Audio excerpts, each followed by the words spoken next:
یہ direct effect کرتا ہے آسٹریا اور سربیا کے ریلیشنز پہ. تو وہ ریلیشنز ڈیٹیریوریٹ ہوتے ہیں کیونکہ بوسنیا اور ہرزیگووینا کس کے پاس ہیں؟ آسٹریا کے پاس ہیں.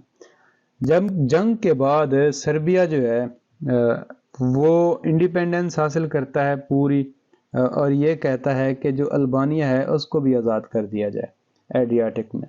لیکن یہ چیز ہضم نہیں ہوتی آسٹریا سے، کیونکہ آسٹریا کو پتہ ہے کہ اگر البانیا کو ہم آزاد کر دیتے ہیں، انڈیپینڈنٹ کر دیتے ہیں، تو یہ کھلم کھلا، یہ البانیا ہے تو یہ کھلم کھلا ایڈریاٹک تک اس کو کیا مل جاتی ہے؟ راستہ مل جاتا ہے بوسنیا کو. اور یہ لینڈ لاک سے اپنے جو اس پہلے یہ لینڈ لاک تھا اب وہ ختم ہو جائے گی چیز، کیونکہ البانیا اس کو فریلی راستہ دے دے گا. تو یہ اس لیے اس کی انڈیپینڈنس کو ڈکلیئر نہیں کر رہا تھا آسٹریا. آگے کیا ہوتا ہے؟ ٹھیک ہے بھائی، نہ کرو. After war Serbia demanded independence of Albanian Adriatic Serbian expansionism it means. اچھا، Austrian wants to keep Serbia landlocked but Serbia emerged as a victorious from Balkan wars, so was more aggressive and alarmed Austria at the effect of 7 lakh Serbs and crores in her empire. Austria also wanted to expand its territories along Balkans. اب یہ دیکھیں. Now Austria want to invade Serbia to gain her interest. 1912 Austria attempt to gain Italian support for this purpose. Germany supported her. Also Empire supported her. Austria Balkans پہ attack کرنا چاہتا ہے، بالکنز territories کو ہتھیانا چاہتا ہے. بوسنیا اور Herzegovina اس کے پاس پہلے ہے، اب وہ ان علاقوں پہ قبضہ کرنا چاہتا ہے. اس لیے وہ اٹلی سے بھی ہیلپ لیتا ہے، سپورٹ حاصل کرتا ہے. وہ جرمنی سے بھی سپورٹ حاصل کرتا ہے، اور یہ کہ اوٹومن امپائر سے بھی وہ سپورٹ حاصل کرتا ہے. تو یہ یہاں تک کی گیم تھی. اس اسنا میں ہوتا کیا ہے یہ ذرا دیکھیے گا. سارا جیوو اسیسینیشن. یہ آرک ڈوک ہیں، یہ رائل فیملی جو ہے آسٹریا کی اس سے بلونگ کرتے ہیں. تو وہ آرک ڈوک اور ان کی بیوی اس کو اسیسینیٹ کر دیتے ہیں سارا جیوو میں. سارا جیوو بیسیکلی بوسنیا ہرزیگووینا کا علاقہ ہے یہاں پہ، تو جو کہ پروونس ہے اب آسٹریا کا، کیونکہ آسٹریا نے اس پہ قبضہ کیا ہوا ہے. تو یہاں پہ ایک سرب آرگنائزیشن ہے بلیک ہینڈ جس کو بولتے ہیں، جو نیشنلزم کی ہے آرگنائزیشن. اس کا ایک شخص سارا جیوو میں ان دو کو قتل کر دیتا ہے، اس کو اسیسینیٹ کر دیتا ہے. اس کا آپ ذرا اس کے کنسیکوینسز دیکھتے ہیں کیا ہوتے ہیں. اس کو ہم بولتے ہیں کاؤنٹ ڈاؤن ٹو وار. اچھا، یہ کیا ہے کاؤنٹ ڈاؤن ٹو وار؟ یہ برچٹولڈ ہیں، آسٹریا کے چانسلر ہیں برچٹولڈ. تو یہ کیا کرتے ہیں؟ یہ الٹیمیٹم دے دیتے ہیں 2 دنوں کا، 2 ڈیز کا، 48 ہارز کا، کہ ہمیں ایک سیٹسفیکٹری آنسر چاہیے. 3 ڈیمانڈز انہوں نے رکھی. پہلی ڈیمانڈ انہوں نے رکھی کہ سربیا جو ہے ان تمام آرگنائزیشنز کو سپریس کرے جو کہ اینٹی آسٹرین پروپیگنڈا پھیلا رہی ہیں. ڈن، ایک ڈیمانڈ یہ ہوگی. دوسری ڈیمانڈ یہ کہ تمام آفیشلز کو کیا کرے؟ ڈسمس کرے. سربیا کیوں ڈسمس کرے؟ ان آفیشلز کو جن پہ آسٹریا کو آبجیکشن ہے. اب تھرڈ ڈیمانڈ یہ تھی کہ آسٹریا اپنی پولیس اور آفیشلز سربیا کے اندر بھیجے گا اور وہ اس چیز کو انشور کریں گے کہ پہلی 2 ڈیمانڈ پوری ہو چکی ہیں.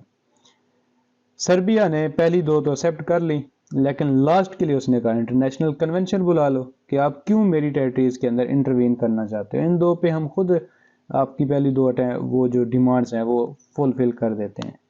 لیکن آسٹریا اس بات پہ نہیں مانا اور آسٹریا نے جنگ مسلط کر دی، وار ڈکلیئر کر دی سربیا کے اوپر. یہ 28 جولائی 1914 کو.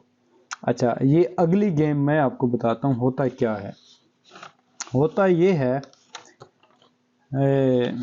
آپ نے وہ شعر سنا ہوگا، 80 پاگل یار دے پیچھے، یار پاگل کسے ہور دے پیچھے، او پاگل کسے ہور دے پیچھے تے سارے پاگل اگے پیچھے. بیسیکلی یہ فرسٹ ورلڈ وار کے سٹارٹ کا خلاصہ ہے. کیسے خلاصہ ہے؟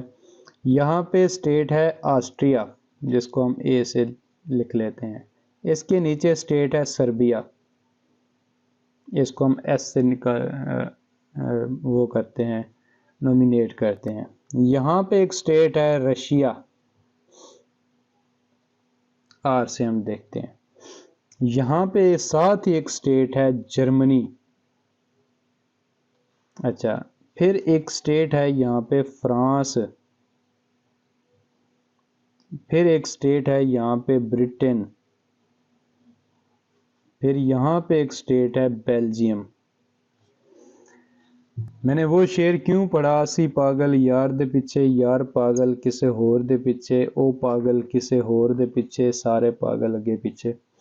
یہ دیکھیں یہ ذرا، آسٹریا نے ساراجیوو اسیسینیشن کا جب الٹیمیٹم دیا، سربیا نے کہا کہ یار ہم 2 ڈیمانڈ پوری کرتے ہیں آپ کی، جو تھرڈ ون ہے وہ انٹرونشن ہے اور یہ کہ وائلیشن ہے انٹرنیشنل لاز کی، ہم اس کو ایکسیپٹ نہیں کرتے، آپ چاہو تو انٹرنیشنل کنونشن بلا لو۔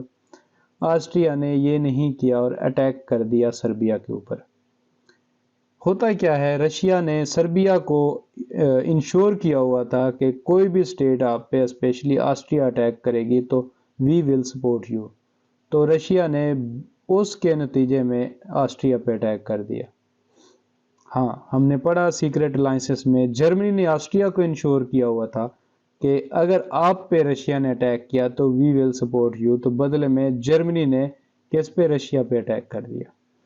ہاں، جرمنی نے دیکھا، فرانس کو پہلے دھمکی دی کہ اگر آپ وار کے اندر آئے تو ہم بھی وار آپ پہ بھی اٹیک کر دیں گے۔ فرانس نے کہا نہیں جی، ہم نیوٹرل نہیں رہیں گے، کیونکہ ہم نے کہا ہوا ہے رشیا کو کہ اگر آپ پہ کوئی اٹیک کرے گا تو ہم اس پہ اٹیک کریں گے۔ تو یہ ایک دوسرے کو دھمکیاں لگا رہے تھے، تو بدلے میں کیا ہوتا ہے کہ جرمنی اس کے اوپر اٹیک کر دیتا ہے، فرانس کے اوپر۔ جرمنی فرانس پہ اٹیک کرتا ہے، ایک اور کام بھی کرتا ہے کہ بلجیم، چلیفین ان کا ایک پلان ہے، اس کے تحت کہ پہلے آپ بیلجیم پہ اٹیک کرو گے، بیلجیم کے بعد پھر فرانس پہ اٹیک کرو گے، ان سب کو انیکس کر لو گے، تو وہ بیلجیم پہ بھی اٹیک کر دیتا ہے۔ برٹن کی فرانس کے ساتھ ایگریمنٹس تھے، سیکریٹ ایگریمنٹس تھے، تو برٹن بدلے میں جرمنی کو اوپر اٹیک کر دیتا ہے، تو اس طرح پورا یورپ جنگ کی لپیٹ میں آ جاتا ہے۔ تو میں آپ کو دوبارہ بتاتا ہوں، آسٹریا سربیا کے اوپر، رشیا آسٹریا کے اوپر، جرمنی رشیا کے اوپر، فرانس جرمنی فرانس کے اوپر، بیلجیم کے اوپر، پھر برٹن جرمنی کے اوپر وار مسلط کرتے ہیں، declared war on each other. تو یہ ہے فرسٹ ورلڈ وار کا اوریجن۔ تو thank you for listening my lecture, اللہ حافظ، نیکسٹ لیکچر تک کے لیے۔